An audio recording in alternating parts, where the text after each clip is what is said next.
Assalamualaikum warahmatullahi wabarakatuh. Bersama saya Mustarudin, staf pengajar program studi teknologi perikanan laut, Sekolah Pascasarjana IPB University. Baik, kali ini kita akan membahas topik limbah kepelabuhanan dan teknologi pengolahannya.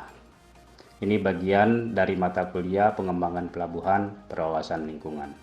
Bila mengacu kepada peraturan pemerintah nomor 101 tahun 2014, limbah dinyatakan sebagai zat atau energi atau komponen lainnya yang mengalami penurunan kualitas karena suatu perlakuan.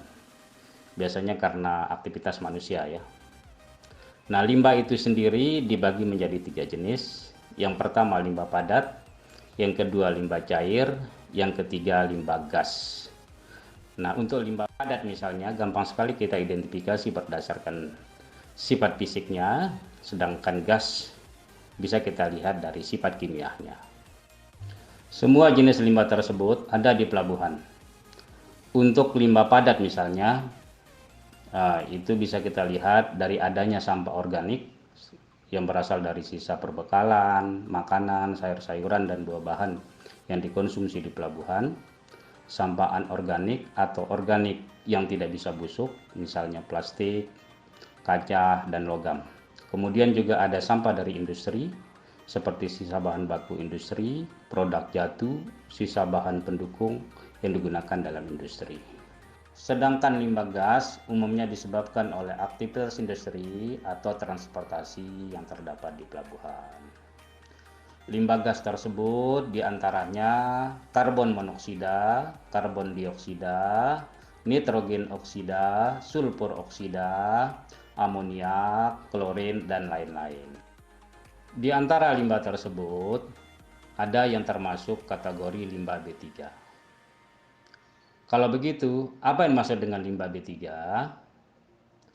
Limbah B3 merupakan limbah yang karena sifat, konsentrasi, jumlahnya dapat mencemari atau merusak lingkungan hidup atau membahayakan kesehatan serta kelangsungan hidup manusia dan makhluk lainnya. Wujudnya bisa padat, bisa cair, dan bisa gas. Berikut potensi limbah dari beberapa aktivitas yang ada di pelabuhan. Aktivitas kapal misalnya, ini banyak limbah cair, polusi udara, dan limbah B3. Pendaratan ikan, banyak limbah padat, terutama berasal dari sisa perbekalan dan ikan-ikan yang jatuh. Docking, banyak limbah padat dan limbah B3, terutama dari sisa-sisa logam. Kemudian perkantoran, banyak limbah padat dan limbah cair, umumnya berasal dari sisa makanan dan penggunaan air yang dilakukan di kantor pelabuhan. Kemudian untuk aktivitas industri pengolahan ya, sebagian besar limbah dihasilkan berupa limbah padat, kemudian berikutnya limbah cair, beberapa ada juga yang menghasilkan limbah B3 ya, dan yang besar itu berasal dari industri ikan kaleng ya, karena memang di situ ada penggunaan kaleng ya, sisa-sisa kaleng itu potensi menjadi limbah B3. Ini detailnya limbah B3 yang dihasilkan. Misalnya untuk kapal, yaitu berasal dari tumpahan atau sisa BBM, asap cerobong, aki, sisa logam, dan komponen patogen. Kemudian industri juga ada, kemudian juga di cold storage atau pergudangan ya, ada penggunaan BBF, AC, ya, aki, pestisida, ya, di situ menjadi bahan B3 ya, kalau terbuang ke lingkungan. Nah, untuk menangani atau mengolah limbah tersebut tentunya dibutuhkan teknik atau teknologi tertentu. Kita mulai dari teknologi pengolahan limbah padat. Teknologi pengolahan limbah padat ini banyak sekali ya, mulai dari yang sangat sederhana sampai yang high teknologi. Ya. Di antaranya misalnya yang sederhana yaitu pembakaran ya. Pembakaran ini ditujukan untuk limbah padat yang mudah terbakar. Kemudian ada yang berikutnya yang teknologi tinggi ya. Sanitary landfill. Ini ditujukan untuk limbah padat yang tidak yang tidak bisa terurai begitu ya, sehingga perlu dilakukan penanganan khusus. Kemudian ada insinerator, teknologi insinerator, yaitu limbah padat yang susah terbakar ya secara manual, maka biasanya dibakar di dalam insinerator atau tungku ya dengan suhu yang sangat tinggi.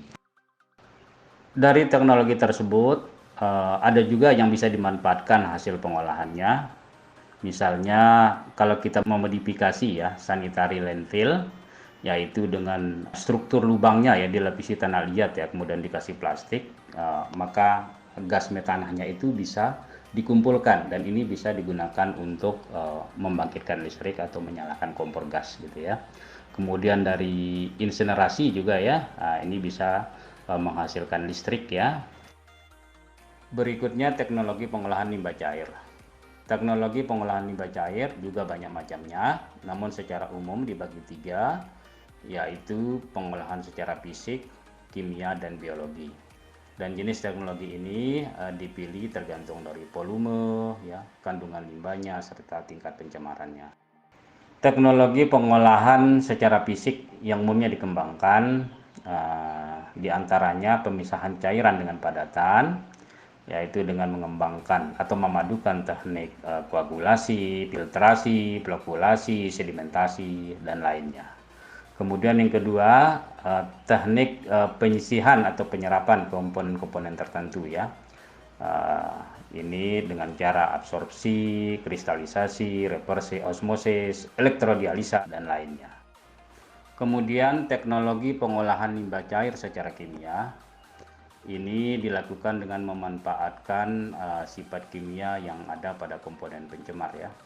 Yang biasanya dikembangkan seperti reaksi reduksi oksidasi, elektrolisasi, netralisasi, solidifikasi, dan absorpsi, serta pertukaran ion. Kemudian teknologi pengolahan limbah secara biologi.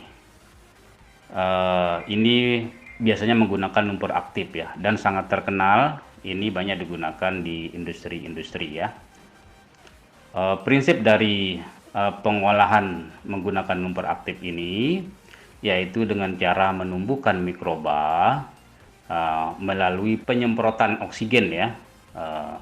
Kemudian dari penyemprotan tersebut tumbuh sel mikroba baru. Sel mikroba tersebut membentuk blok dengan bahan-bahan pencemar yang ada di dalam limbah, sehingga bahan pencemar tersebut mudah dipisahkan gitu ya. Menurut beberapa sumber, penggunaan lumpur aktif tersebut dapat menurunkan padatan tersuspensi sebesar 91%, kemudian juga menghilangkan warna dan bau yang ada di dalam limbah. Kemudian untuk penanganan limbah dalam bentuk gas ya, teknologi yang biasanya dikembangkan diantaranya berupa pemasangan dan modifikasi filter ya pada cerobong. Ini biasanya dipasang pada cerobong industri, cerobong kapal ya, dan kendaraan-kendaraan besar. Yang kedua, mengembangkan teknik elektrostatik yang ditujukan untuk menyerap gas-gas yang berbahaya yang dibuang ke lingkungan. Kemudian yang terakhir, teknologi pengolahan limbah B3.